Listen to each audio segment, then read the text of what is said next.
what you're describing, when I sat down with Helio and talked about flow and this idea of flow that he has developed as a safer way to train, but also it's on the mat it is a streetwise, it is an anti-fragile, it is an ever-changing, right? So for him, he developed this strategy because he was so tiny. If you've ever met or seen or been around him, he really is a small. He's like maybe 120 pounds, maybe soaking wet with a gi, right? So he just kind of had no choice but to flow. When you kind of made the transition into the kickboxing, the BJJ, and all these different things, did you find that streetwise, that flow, the anti-fragile of your foundation, which was capoeira, like that translated over and helped you learn faster? The capoeira actually, I would say, is one of the most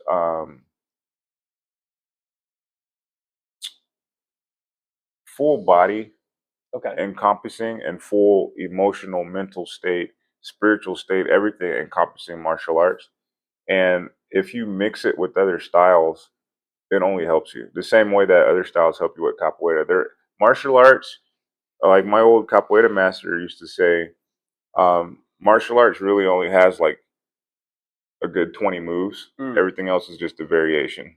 Right? So you can know a side kick is a side kick, whether you're jumping, spinning, doing it from the floor, back flipping into a side kick. It's all variations of the same principles of that one kick.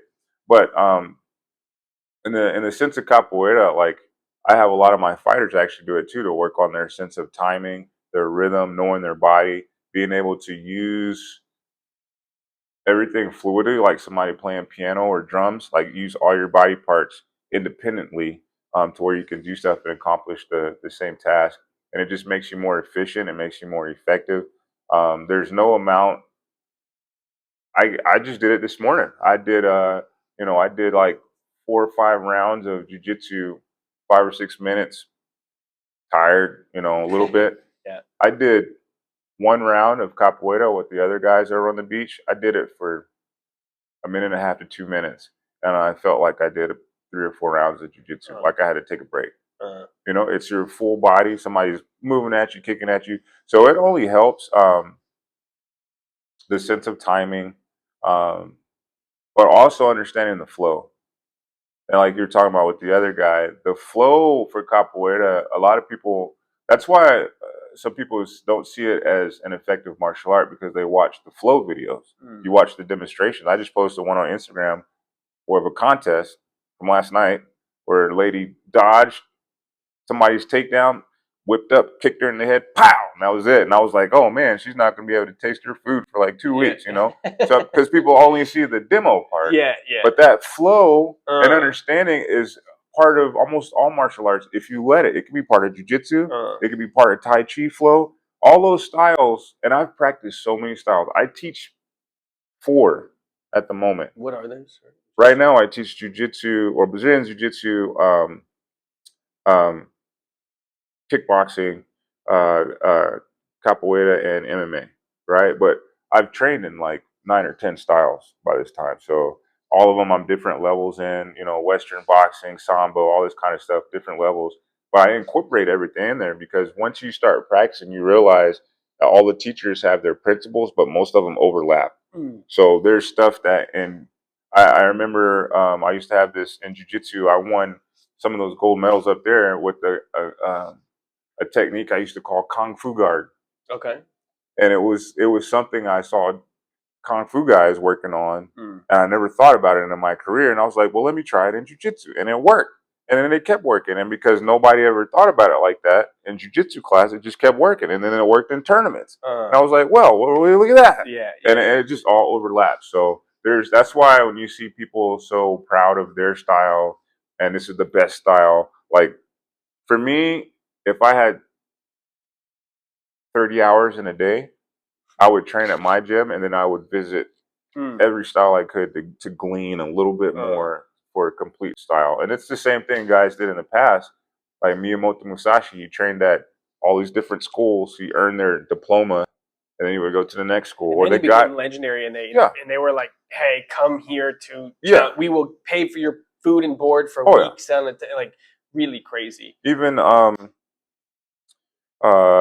guy that created judo, Jigoro Kano, he trained at 2 jiu-jitsu schools, and then it was Kano Jiu-Jitsu, and then he decided he was going to be more flowy, and then it changed from jiu-jitsu to judo, which is the way, right? Not just kill you, but we're going to flow with this thing. And then judo became the art of, or then judo went to Brazil for Brazilian jiu-jitsu, and then the guy that took judo to Brazil also trained with catch wrestlers in England and combined judo Japanese techniques with the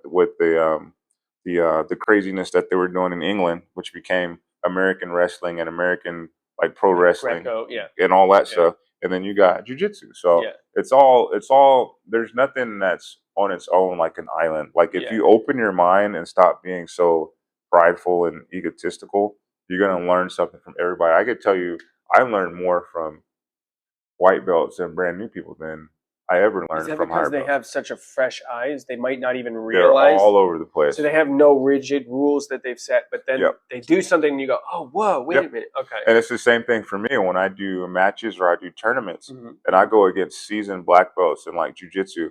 I'll do a move and all the time I get the same reaction when I do certain things because they expect everybody in the world to react a certain way, and I'll do something different, and they'll kind of freeze, and you'll see their face kind of do like a little like, that was interesting. And then I keep going. It's a glitch. Yeah, it's a glitch in the program. Like, no, when I do this to you, you should react like this because I want to do this technique to you. You know, it's funny. I was just talking about this so I saw Gordon Ryan win in a heel hook, and he did it in like 3 minutes or something, right? Or excuse me, like 3 seconds. It was like or 15 seconds. I don't know if you saw this. Literally, like this weekend? This is no.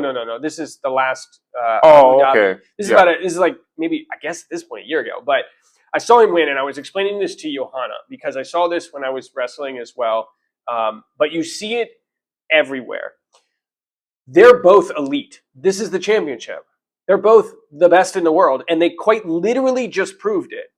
The difference was when I can't remember who. I really wish I could remember who it was. When Gordon Ryan and him, the other guy, stepped up, the other gentleman was playing jiu-jitsu. And Gordon, I'm here to win. And there's only one way to win, is for me to either have more points than you or for you to tap out in pain. And how I get you to the point of tapping out with pain, jiu-jitsu is just a mental structure and repetitive habit for me to easily get you there. But I don't even have to do that if I can break you're playing jiu-jitsu and I'm playing to win. Does that make sense?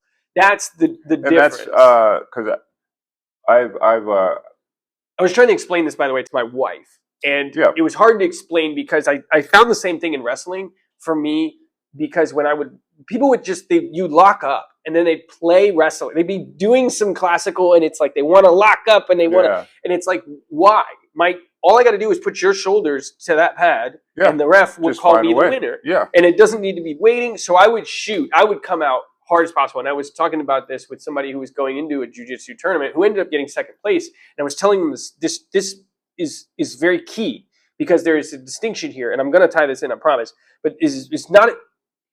You see this in anything with life. There are those that are here to do a podcast. There are those that are here to have a business, to have a dojo, to do what. And then there are those that take the MBA, the book, and they burn it, and they go, "We're here to win. We're here to grow." You're the CEO of IBM. Shut down every single product we have if we can't be number one, which is 52 products. We want to be number one in this, and this, and that's it. Because he's there to grow the company, not to go through the habits of having an MBA. I feel like I was trying to explain this to my wife who's never done martial arts before, and I was like, you can see it in the way they approach each other, where one's there to go through the habit of playing jiu-jitsu, and the other one is like, I just need to heel hook, win, thank you, I'm the best. Right? I just need to get the job done. By any means necessary. Right? And sometimes I need to flow and I need to be anti-fragile. But one thing I found fascinating about this in terms of this mindset, right? What's going on, guys? If you like that clip right there, you will love the full interview. You can check that out right there. I'll see you on the next video. Oh, and subscribe because we got a lot of big things coming up in the near future.